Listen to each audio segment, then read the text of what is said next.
How's it going, guys? It's Richard, and I know it's the second video of the day and everything, which is kind of uncommon for me, but I've got some interesting information about something that you might have seen when you've logged into RuneScape. Now, a few people saw this, obviously, like it appeared yesterday, I believe it was, with the new quest that came out, and it said free festive aura for all members. And I was like, when I saw that, I was just thinking, oh my god, a Jagex really going to be giving away even more XP just to persuade people to be members, which I thought was kind of ridiculous. But then I noticed that there was a post on the forums by Mod Emily explaining like just general frequently asked questions and everything that you can get to from the homepage of RuneScape, and I just thought I'd check them out, and then I thought I'd bring you guys an update saying about what these basically are. So if we hop over onto the browser now, this is the frequently asked question. Sorry, not Mod Emily, it's Mod Mike that did it, and it's in the future game updates. I assume it's a sticky. Yes, it is. And it just contains some information on it. So basically things how you get your aura. It will instantly appear in your inventory on the 1st of December, so you don't have to go find anyone to get it. And if you're running out of bank space, then just you go and ask Wan or Zan, or however you say his name. Basically the guy that you go to for Jack of Trades and all your various auras and whatnot. So that guy. And you, basically, just saying here, you have to be a member to be able to use this aura, which is hardly surprising. It's just another membership scam, really, for Jagex. They're not really caring about the balance of the game anymore. They're just thinking, you know, more XP. Now, the limitations. This is the interesting bit. Now, this is the bit that made me feel a little bit better about the whole update, because initially it sounded like they were just giving you, like, basically a bonus XP weekend, which was only 50%, but it sounded like they were doing it for the whole month, which I thought was kind of outrageous. But what it actually is 50% XP boost for half an hour each day. So it's kind of, I guess it works in the same way of Jack of Trades, and that it only lasts for a certain period of time, and then it's got a 24-hour cooldown. But it says it's a little under 24 hours, so you can use it at roughly the same time, which is kind of cool, so you don't have to worry about like timing it exactly right so that you actually get it every day and that you end up missing a day, which is kind of cool. Now, this is a really interesting part. It works in dungeoneering. Now, that is really, really interesting, because obviously you can't take the current auras in the game down into Daemonheim, because you can't take any items besides pendants and your Ring of Kinship, and obviously like Solomon's store stuff. So that's really interesting. And I sort of noticed something that could be abused with that, in that you could truly take it down and then not activate it until right after the like basically the end of a dungeon. Activate it, then finish the dungeon, then gain all the XP. But then that's where this comes into play, which is a daily limit of 50k XP. Now, I'm assuming that the bonus XP is 50k, so in other words, you can gain 150k XP. So if you, for an activity that would normally gain you 100k XP, you can do that, and it will give you 150k XP for it. So that's basically what I'm seeing from this. Now, if you drop your origin, just go get it from that guy that I'm not going to bother pronouncing again. Then just sort of general information.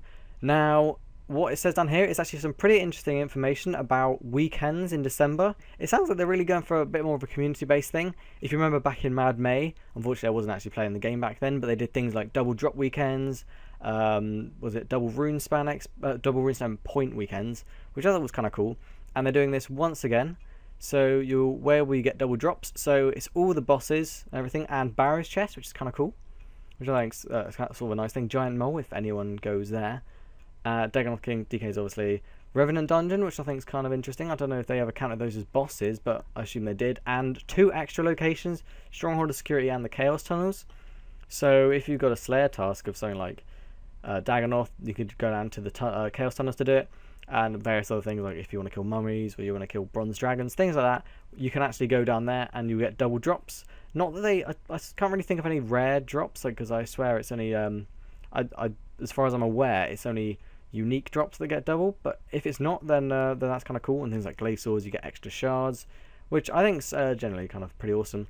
And they're just saying that there are other weekends such as double dungeoneering XP, which is really nice for me. I'm trying to get mine up. I don't know if that will include double dungeoneering tokens. I would assume not, because that would just make it a little bit OP, and then everyone will be getting all their chaotics, which I do want. I want my chaotic crossbows and maul is what I'm aiming for at the moment. Pretty close.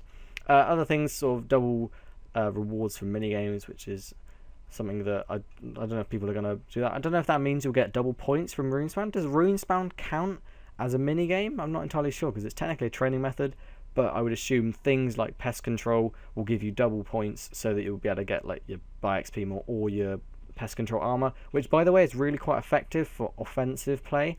in after the evolution of combat. So if you want to consider that, then that's quite good because it's really good for hybriding. So you can really easily like go into the fight kill if you're trying to negate as much damage as possible. So you just switch your helmets, which is really kind of useful. And there's just going to be extra seasonal content. So this in all, what I'm gaining, the sort of opinion I'm gaining from this is that this is their way for covering up for how bad the last few months have been. Like the Easter event, for example, was terrible. The Halloween event was exactly the same as the Easter egg, except with ghosts. So not much change there. And just general content has been terrible this year, in my personal opinion. I don't really see that there's been that much in the way of good content. Given that this was supposed to be the year of high-level content, there really hasn't been much. The Tazar update was pretty much the last high-level stuff we saw, and you can't class things as a KBD update as high-level because it was basically a graphical overhaul. But I genuinely think it's their way of saying, look, we're sorry for the year. Here's a sort of a present almost for Christmas, which I think is kind of nice. I think it's good that they're actually putting in some effort, more community-based, and generally some important information.